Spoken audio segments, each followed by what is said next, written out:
Hello friends. जैसा कि आप सभी लोग जानते हैं, हमने अपनी पिछली वीडियो में आपसे इस मैटर पर डिस्कशन किया था कि आफ्टर 12th आर्ट्स हमारे पास कौन कौन से फील्ड्स अवेलेबल है ना। तो आइए आज की इस वीडियो में हम बात करेंगे कि आफ्टर 12th साइंस हमारे पास कौन कौन से फील्ड अवेलेबल है ना। तो सबसे पहले तो अगर आपने 12th साइंस में physics, chemistry, maths and bio ये 4 सब्जेक्ट्स लिए तो इसके बेसिस पर हमारे पास कई सारे फील्ड्स अवेलेबल है ना।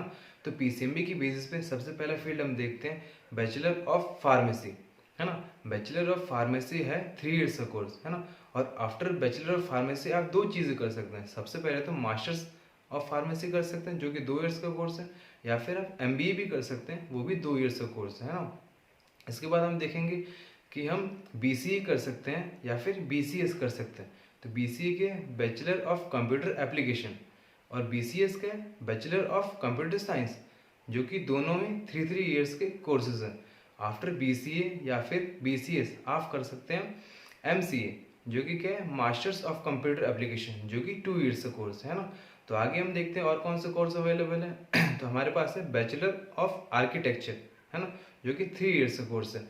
इसके बेस पर हम कर सकते हैं मास्टर्स ऑफ आर्किटेक्चर, जो कि 2 इयर्स का कोर्स है ना।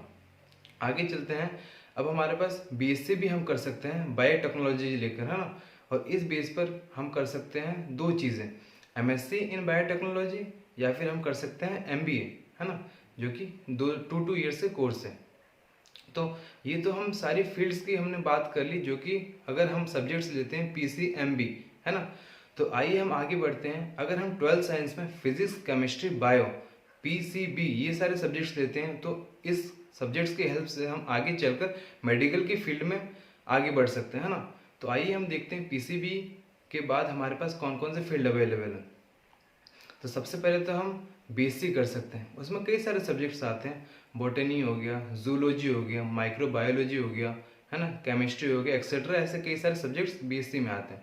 अब बीएससी के बाद हम कर सकते हैं एमएससी, जो कि मास्टर्स ऑफ साइंस है, जो कि अप्रोक्स 2 ईयर्स का कोर्स है ना। अब एमएससी के बाद हम कर सकते हैं एमफिल। एमफिल क्या है, मास्टर्स ऑफ फिलोसफी, है ना। एमफिल के बाद हम कर सकते हैं पीएचडी। पीएचडी क्या है, डॉक्टर ऑफ फिलोसफी, है ना। अब हमने बात किया था बीएससी, तो बीएससी के बाद हम एमएससी कर सकते हैं बायोटेक्नोलॉजी से, और एमएससी के बाद हम कर सकते हैं एमटेक बायोटेक्नोलॉजी से, जो कि एमटेक बायोटेक्नोलॉजी से करेंगे तो वो 1 ईयर का कोर्स होगा ना। अब हम आगे चलते हैं, हमारे पास और भी कुछ कोर्सेज अवेलेबल है, जैसे कि BAMS, वो क्या है, bachelor of Ayurvedic medicine and surgery, है ना। तो BAMS अप्रोक्स 4.5 ईयर्स का कोर्स है, और BAMS के बेस पर हम MD भी कर सकते हैं ना, जो कि डॉक्टर ऑफ मेडिसिन है। अब आगे हम देखते हैं BHMS, जो कि क्या है, bachelor of homeopathy medicine and surgery. ये भी अप्रोक्स 4.5 ईयर्स का कोर्स है ना। आगे हम देखते हैं BDS एक कोर्स अवेलेबल है, जो कि क्या है, बैचलर इन डेंटल सर्जरी, है ना, जो कि अप्रोक्स 5 ईयर्स का कोर्स है। और उसके बेस पर हम MDS कर सकते हैं, जो कि क्या है, मास्टर्स इन डेंटल सर्जरी, जो कि अप्रोक्स 3 ईयर्स का कोर्स है। अब हम देखते हैं, अगर हम पीसीबी लेते हैं तो उसके बाद हम MBBS भी कर सकते हैं, जो कि क्या है, bachelor of medicine and bachelor of surgery. इसके बेस पर आगे हम दो चीज़ें कर सकते हैं, पहले तो MD डॉक्टर ऑफ मेडिसिन, या फिर हम कर सकते हैं MS मास्टर्स इन सर्जरी। अब इसके बाद हमारे पास और भी एक कोर्स अवेलेबल है, जैसे कि बैचलर ऑफ नर्सिंग, जो कि है अप्रोक्स 3 to 4 ईयर्स का कोर्स है ना। और इसके बाद हमारे पास एक और कोर्स है डिप्लोमा इन नर्सिंग, जो कि अप्रोक्स 2 ईयर्स का कोर्स है ना। तो अभी तक तो हमने क्या देखा कि ये सारे कुछ फील्ड अवेलेबल थे अगर हम 12th साइंस में फिजिक्स, केमिस्ट्री, बायो, पीसीबी लेकर चलते हैं तो, है ना। तो आइए अब हम आगे देखते हैं कि अगर हम 12th साइंस में फिजिक्स, केमिस्ट्री, मैथ्स लेकर आगे बढ़ते हैं तो उससे रिलेटेड आगे हमारे पास कौन कौन से फील्ड अवेलेबल है ना।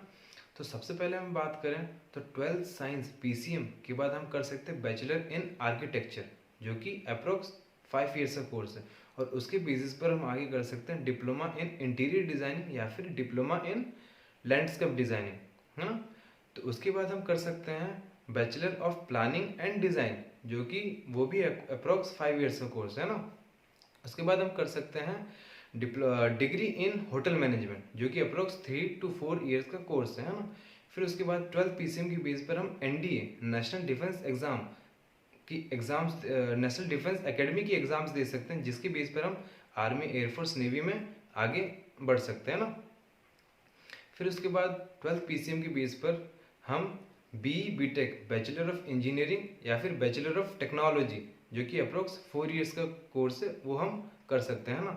तो ये सब तो हमने बात की 12th पीसीएम की बेस पर हम आगे क्या क्या कर सकते हैं। अब हम बात करेंगे पर्टिकुलर बीटेक के बेस पर हम आगे क्या कर सकते हैं ना। तो बीटेक के बेस पर हम सबसे पहले तो एमटेक कर सकते हैं ना, मास्टर्स इन इंजीनियरिंग या फिर मास्टर्स इन टेक्नोलॉजी, है ना। तो हम ये चीज़ कर सकते हैं, जो कि अप्रोक्स 2 इयर्स का कोर्स है। अब एमटेक करने के बाद उसके बाद हम या तो बहुत अच्छे लेवल पर इंजीनियर बन सकते हैं या फिर हम टीचिंग फील्ड में आगे बढ़ सकते हैं ना।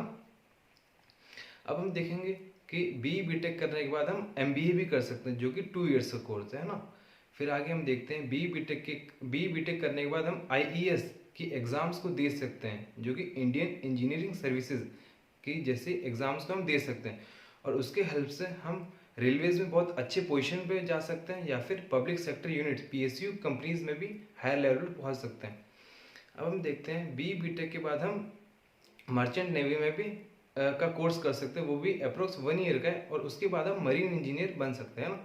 और फिर हम देखते हैं बीटेक के बाद हम फिर से डिफेंस में एंट्री ले सकते हैं जैसे कि इंडियन एयरफोर्स, इंडियन नेवी, है ना। तो जैसे हमने क्या बात किया था, हम 12th पीसीएम के बेस पे भी डिफेंस में जा सकते हैं, और हम अभी बात कर रहे हैं बीटेक के बाद अगर हम डिफेंस में जाते हैं तो हम ऑफिसर लेवल की जॉब्स पे जा सकते हैं ना। फिर हम बात करते हैं कि बीटेक के बाद हम यूपीएससी जैसी बड़ी बड़ी एग्जाम्स भी दे सकते हैं, जैसे हमने पहले ही बताया था कि यूपीएससी जैसी क्लास 1 ऑफिसर की जॉब्स की पोजीशन पर हम आगे चलकर पहुंच सकते हैं ना बीटेक के बाद। तो दोस्तों ये सारी तो हमने बात कर ली कि on the basis of 12th science PCM की बेस पर हमारे पास कौन कौन से फील्ड अवेलेबल है ना। तो मैं ये कहना चाहता हूँ अभी तक इस वीडियो में या फिर हमने पिछली अपनी कई सारी वीडियो में हमने मेन फोकस करियर पे किया है कि करियर में हम आगे कैसे बढ़े, इस बेस पे मेन हमारा फोकस था, है ना।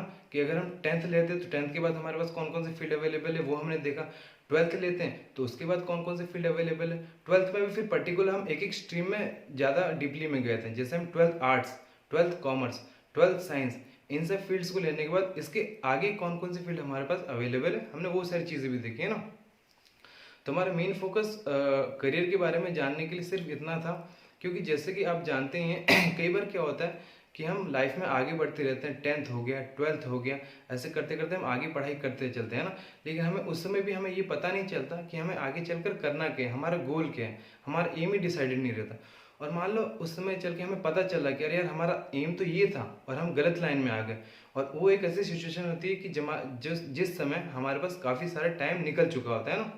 तो फिर होता क्या है, टेंशन में आते हैं, डिप्रेशन में आते हैं ना, काफ़ी टेंशन होता है ना।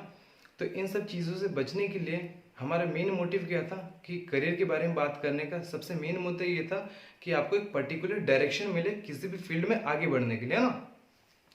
और हाँ, मेन बात मैं ये कहना चाहूँगा कि कोई भी अगर 12th में अगर साइंस लेता है तो साइंस लेके कभी भी ये मत सोचना कि आप बहुत महान हो गए साइंस लेके, है ना।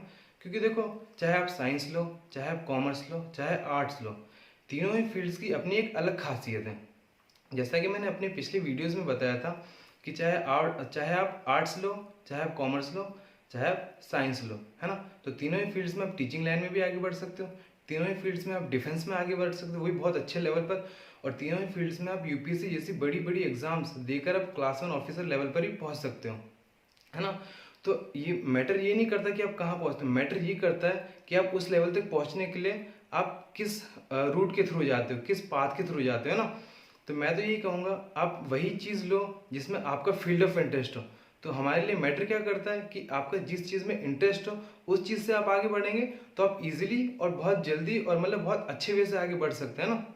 जैसे अगर आपको आर्ट्स में इंटरेस्ट है तो आर्ट्स लेके उस लेवल तक पहुँचिए, अगर आप साइंस में इंटरेस्ट है तो साइंस लेकर उस लेवल पर पहुँचिए ना। तो जिसमें भी आपका इंटरेस्ट हो उस चीज़ में आप आगे बढ़ेंगे तो आप बहुत जल्दी और बहुत खुशी खुशी और बहुत हायर लेवल पे पहुँच सकते हैं ना। तो दोस्तों आज की इस वीडियो में हम बस इतनी ही बात करेंगे। तब तक के लिए आप किसी को भी इस वीडियो से रिलेटेड या हमारी पिछली वीडियो से रिलेटेड कोई भी जानकारी चाहिए या कोई भी क्वेश्चंस हो तो आप हमारे कमेंट सेक्शन में कमेंट कर सकते हैं ना। तब तक के लिए सेफ रहिए, हेल्दी रहिए, फिट रहिए। मिलते हैं हम अपनी नेक्स्ट वीडियो में। Good bye.